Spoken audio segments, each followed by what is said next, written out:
A man from Hull is demanding an inquiry into how thousands of people came to be infected via contaminated blood. In the late 70s and early 80s, NHS patients across the UK were exposed to life-threatening illnesses following treatment with blood products that were later found to contain infections such as hepatitis C and HIV. Glenn Wilkinson's campaign is being backed by the Hull North MP Diana Johnson. Well, we'll hear from Diana Johnson at 8:05 on the show this morning, but on the line now is Chris Jennings from the Haemophilia Society. Morning, Chris. Thanks for joining us. Good morning.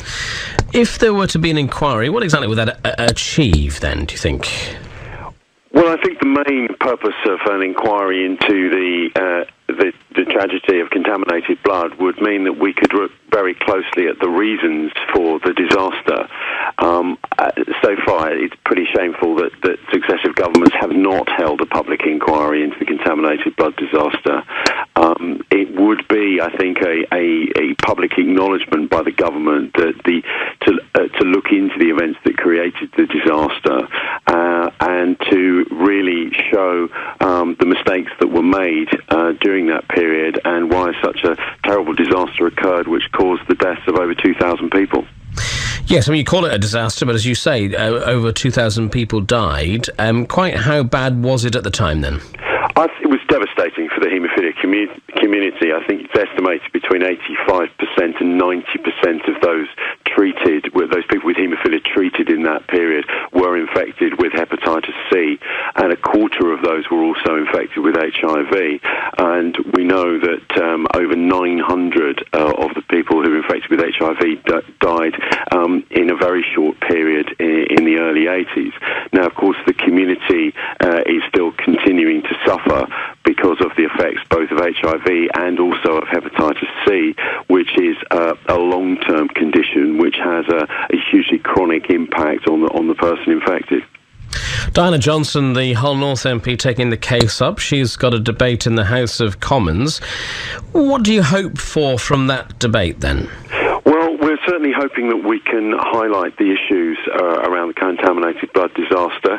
It also gives us an opportunity to highlight the needs of people with haemophilia when there are so many changes going on with NHS reforms and also within welfare reforms as well. What about compensation? It's all very well for, people who've suffered, knowing that it's been highlighted. Is there anything that can be done to actually help them? Well, absolutely. We do feel that the current system of payment that is being made for those people who've been effective is it's not a system that's fit for purpose, and the payments that are made for people who have been affected by the disaster, whether they are the actual individuals infected themselves or their families, their widows and dependents, is just not adequate for the suffering that's been caused to them. What sort of payments are they getting at the moment? Well, there's a whole range of system of payments, but they're very low, and certainly not in the region that people would expect to have perhaps lost a loved one or be suffering the effects of HIV and hepatitis C ongoing. All right, Chris, thank you for taking the time to talk to us this morning. Chris Jennings there from the Haemophilia Society. As I mentioned, Diana Johnson, the MP, who's taken up the case, will be live on the show at 8:05 this morning.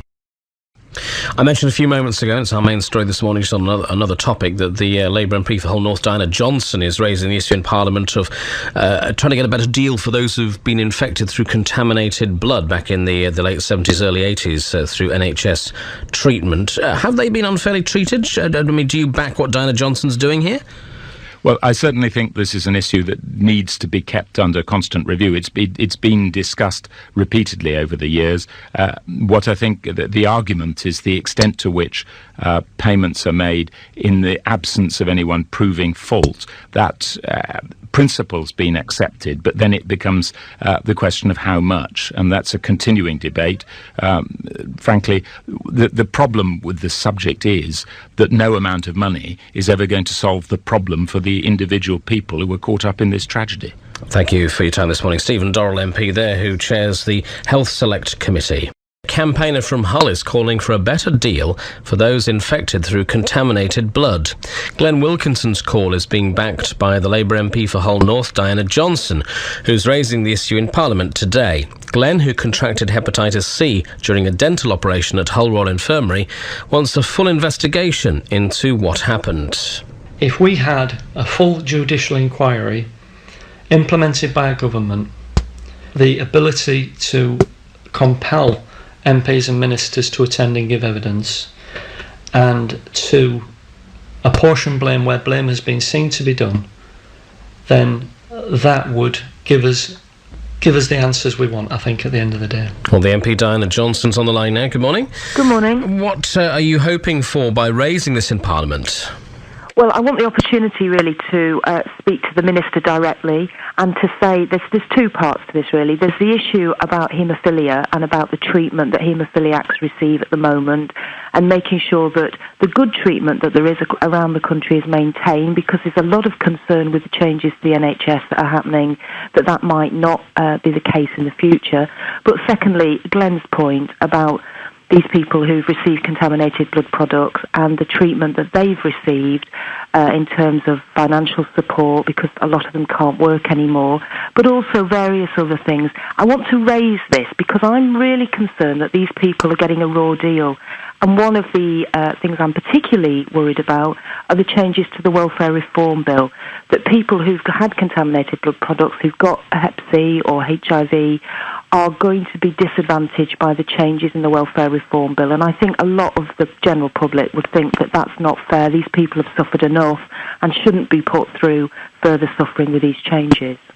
It's a little unfair on the government and on ministers to say that they're not doing a lot, when actually they've announced £130 million in support last year for people who contracted hepatitis C after being treated with contaminated blood. I mean, they've not exactly ignored the issue, have they? Well, I think a lot of people feel that over the years this has been looked at. I heard Stephen Darrell speaking to you before 8 o'clock on this. It's been looked at, there's been various schemes put in place, but we're still in the position where I don't think this group of people who have gone through really dreadful times and are still suffering really are getting the support from the state that they should. And I do think that the new government came in and had a review, and a lot of people were hopeful that that would change things. But in fact, the changes they've brought in and the additional money is really very limited. And for people like Glenn, I don't think that the review has actually benefited in any meaningful way. So there really are questions that the Minister still needs to address about people like Glenn and the situation they find themselves in. Yet it has been down to successive governments, hasn't it, over the years, including your own? Oh, yes, and I'm not making any party political points here at all, Andy. I really genuinely think this is a group of people who have suffered, who are still suffering, and we need to make sure we do everything we can to make sure that those people who are still ill and are dying as well, that the support is put in to help them and their families as well. And I think Glenn launching his new campaign, the Contaminated Blood campaign today, you know, he's gone through a lot and he's still fighting and still feels that, you know, he wants to get a resolution of this issue, and I think that's absolutely right. It's not their fault that they're in this position, is it? I mean, these people have had this contaminated blood, not only haemophiliacs, but people who've perhaps had blood transfusions through childbirth or an operation in a hospital. So, you know, these are a group of people I genuinely think we need to do better by. Have you got cross-party support, do you think, on this one? Yeah, I think there's a lot of support across the House, and Conservative MPs, Liberal Democrats and Labour. We've met the Minister, we've been pressing the case. The all-party group on haemophilia and contaminated blood products has 3 chairs from the 3 main parties, and I'm one of them, because we know that this is an issue that affects our constituents up and down the country and actually isn't about party politics. It's about doing the right thing for this group of people. All right, thank you, Diana Johnston there, the Labour MP for Hull North, joining us live on the show this morning, 11 minutes past 8. It's Andy Comfort's Breakfast Show on BBC Radio Humberside.